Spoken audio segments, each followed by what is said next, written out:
Dan Lydiat is back. What's impressed you, and why have you brought him back at this time? Yeah, we think, excuse me, he's a form six in the competition, has been throughout the season. He brings a lot of experience.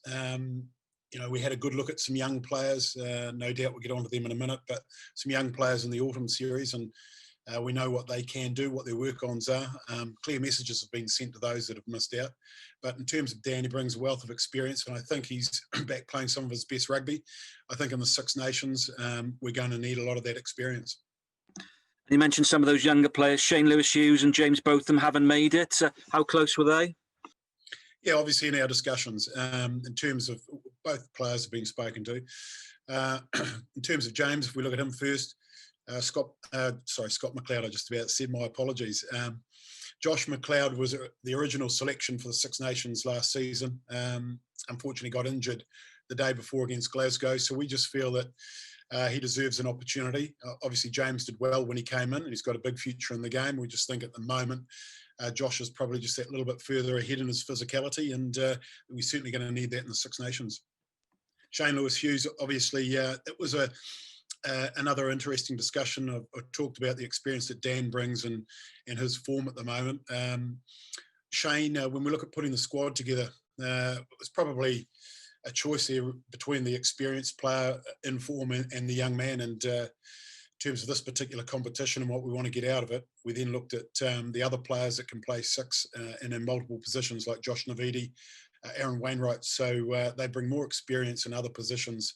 So in terms of the balance of the loose forwards, that's why we've gone that way. And you've named Josh Navidi, so you're obviously confident he's over his concussion?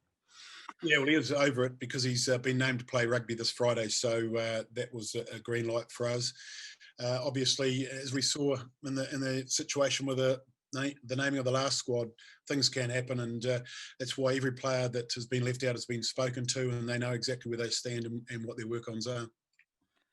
And in terms of players who have been left out, you've obviously got Thomas Williams available again. No Rhys Webb. You've stuck with Kieran Hardy and Gareth Davis.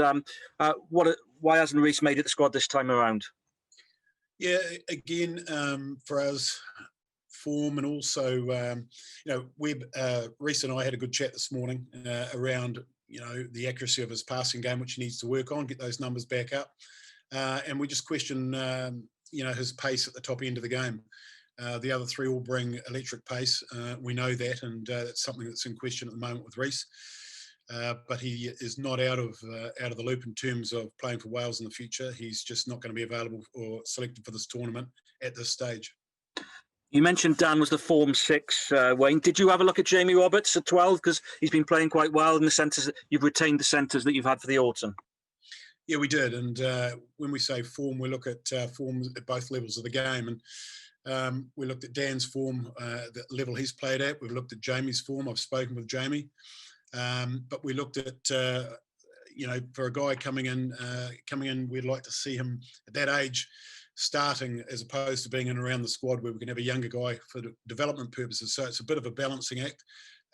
In Johnny Williams, we believe we've got a 12 there who played very, very well at the top level of the game against England and has a big future in the game. So Johnny is our man at 12. We've got Owen Watkin there who can play 12 or 13. Nick Tompkins, 12 or 13, and Jonathan Davies, who's obviously well known as a 13, who we think in the future might be able to play 12 as well. And Jarrod Evans is back at 10. Obviously, Rhys Patchell's injured. What has he brought? And there's been plenty of external talk about Rhys Priestland returning, Wayne. Was that ever a possibility? Jarrod's been brought in, yes. He was left out of the autumn series, and he's been given parts of his game to work on, which is basically the kicking side of his game. So Neil Jenkins has been involved in that process, and Stephen Jones. He's been working solidly behind the scenes with that, and so we're interested to see how that's developing. So he comes in. We know about his running game, and we know he's a gutsy defender. In terms of Rhys, yeah, we've asked a question along the lines of the Rhys Webb question when that was done at the time. We have injuries, obviously, to Rhys Patchell, who's coming back from well-documented head knock, and he's now in a reconditioning program. He's been out of the game for a while, and obviously Gareth Anscombe is still out. So for us, it's about can we select Rhys if we need to call upon him, and that question has been asked. And so we've selected what we have on the basis of they're available, and we now know whether or we can't use Rhys should we get further injury. Does that mean you can use Rhys, Wayne? They have said yes. No, we can't. Okay, you can't. Okay, thank you. And in just in terms of the second rows, your captain is obviously out at the moment, injured. Will he be fit? And you've named Jake Ball, even though he's obviously leaving for Australia in the summer. Was that always going to be the case? Yeah, we're looking at, again, form, the tournament itself, the importance of this particular tournament in terms of Jake Ball. He had good form prior to his injury. He's 100% over that injury. He's playing Friday night. Wys Jones is in training with us at the moment and is flying. He's on track for the Island Games, so he's been named accordingly. And final one, thoughts on the tournament, Wayne? It's a very different Six Nations with no crowds. How are you approaching it, and how do you think it's going to pan out? Yeah, it's disappointing because we had the first tournament pre-lockdown, which was, from a fan's point of view, they can't get to support their teams. From our point of view, having a live audience there, it just adds to the occasion and it lifts the players tremendously. And for our boys, playing at home in front of a home crowd means so much to them. So it's disappointing not having them there, but it's the world we live in. We accept that, and we have to crack on. But look, it's a fantastic tournament. We didn't perform as well as we would have liked in the last tournament. And we know now it's about results, and we've selected a team that we believe will give us the best opportunity to improve our performances week in and week out. And obviously, we're here to win the tournament. Thank you, Wayne. Thank you. Hi, Wayne. Liam Williams got a red card against the Blues a couple of weeks ago and followed it up with a comment to the referee as he was leaving. Have you spoken to him, or will you speak to him about those sort of incidents? They have cropped up in his career earlier on, but obviously now he's a very experienced guy. I guess you kind of expect a little bit more than that.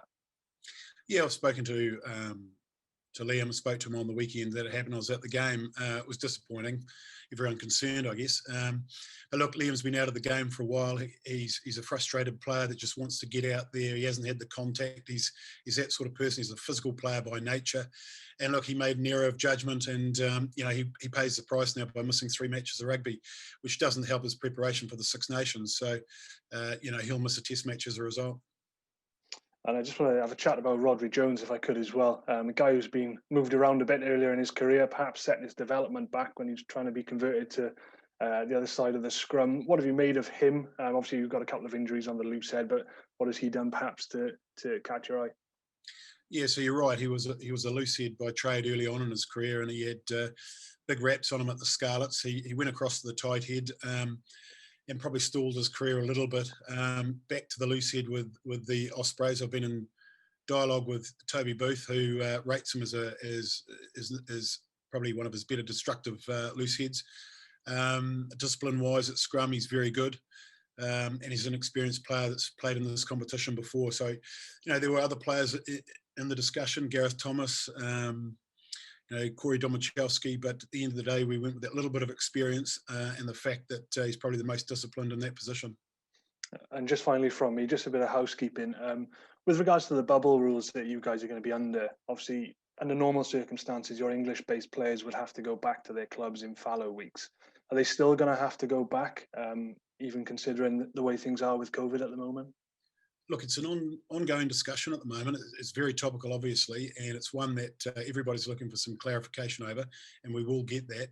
I believe, it would be sensible for everybody and under the current climate that we certainly don't want to be having players coming and going because, as you see out in the community at the moment, this new variant is transferred very, very quickly, and we've seen that in other sports teams. So we would certainly like any players that we pick from outside of Wales, if we could, to have them full-time.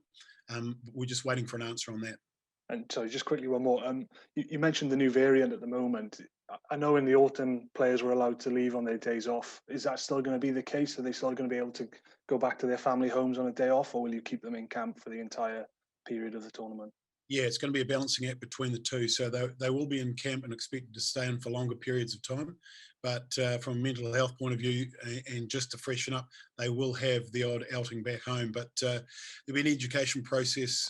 Management are having that tomorrow, the players tomorrow afternoon.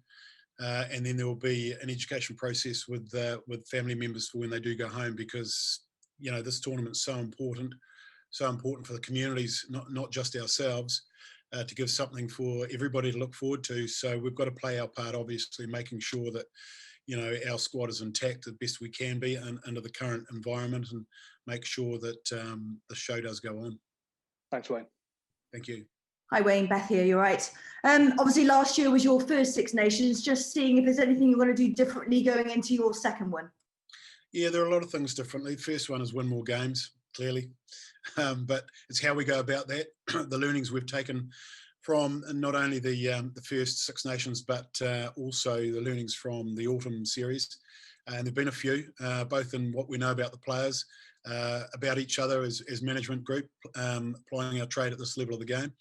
And also our game itself, which didn't function as well as we would have liked in the last campaign. So, and I'm talking post-COVID now, as post-lockdown as opposed to pre-lockdown, where I thought we were heading in a reasonable direction.